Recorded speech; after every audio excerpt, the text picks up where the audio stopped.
And then let's talk a moment about pork, ham, bacon, pepperoni. These are some of the things that the Scripture tells us we should not eat. The ushers have already locked the doors. And of course, this has to do with anything that comes from a pig, a hog, a swine. And I know some of you love pork chops. You love ham and cheese sandwiches. I grew up on all that. I love bacon. But for our health's sake, we have to be willing to make some changes. God knows what's best for us. And back in the Bible days, the pig was considered unclean. It was never considered a source of food. And one of the main reasons why was the pig will eat anything. A pig eats waste and garbage. This is kind of gross, but a pig will eat its own dead child. A pig will eat other sick and infected animals. They're scavengers. And what's interesting is the pig has one of the quickest and poorest digestive systems of any animal. It takes only 4 hours, and that's not good.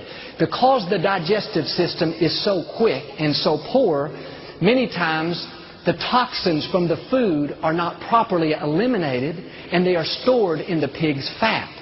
That means that pig can eat all kinds of filth and garbage. It can eat other infection. 4 hours later, it's sent to the slaughter and butchered. In a few days, it's on your plate at home. You're having ribs. The problem is the toxins were never properly eliminated from the pig. On the other hand, the animals that God says are okay for us to eat, like cow, lamb, deer, buffalo, these animals eat fresh, clean vegetation. Their digestive system is much more sophisticated. In fact, a cow basically has 3 stomachs. And that fresh, clean vegetation is processed through a digestive system that takes 24 hours. Think about it. 24 hours versus 4 hours. Would you rather eat an animal that eats waste and filth or an animal that eats fresh, clean vegetation? An animal that poorly processes the food and stores the toxins in its fat, or an animal that properly eliminates the toxin from its body? I don't know about you, but I don't want to take a chance of putting that kind of junk. We find in previous scriptures, in the Old Testament, for instance, the order for people not to eat pork. I remember in the 1950s, the people argued against it and said, oh, that was back then. They didn't have refrigeration. Now we have good refrigerators and freezers. And we know now that that's the problem, is that the meat just needs to be quickly refrigerated. And if we can just do that, then it'll be fine. In the late 1950s, they discovered it didn't work. There were other things coming out of this meat, and refrigeration didn't cure everything. 1960s, now we've got a new way to deal with it. We're going to put some chemicals in the meat. Late 1960s, whoops, that didn't work. I have to try something else. Since then, they've done what they call flash freeze. Freeze it, you know, and now that should work. But yet when they thaw it out, here comes a new set of bacteria or worms and things that they have to deal with. They've even gone to the extent of doing something with radiation treatment. Can you imagine making the pig radioactive? Can you imagine glow-in-the-dark pig meat? I don't know. But this is the kind of condition that we're in when people just don't seem to want to catch on. You were told by your Creator. You were told by the one who made you and I and the pig. He made us, and he told us what to do. Now, of course, we have this in Islam as well.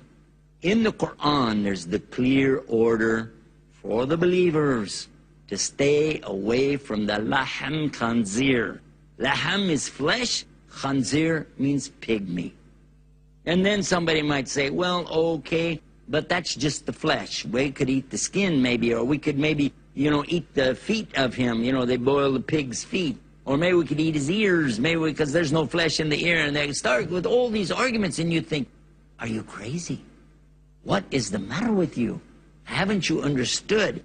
Here, you have an order from your Creator, the one who manufactured us, okay? He's giving you clear instruction. Here's your book. Here's the owner's manual. Don't do it. And you're trying to find ways around it. What about alcohol?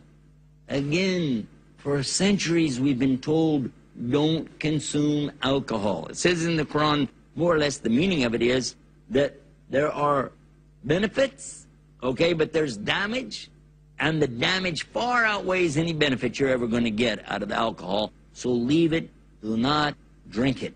Don't drink alcohol. Today they can show you scientifically, well, the chemical reaction inside the human being, the dependency on alcohol, there is something that's addictive within there, and some people are unable to get away from the addiction when they get into alcohol. They become alcoholics, and there's nothing they can do about it. How come we couldn't just take what it said? Don't do it.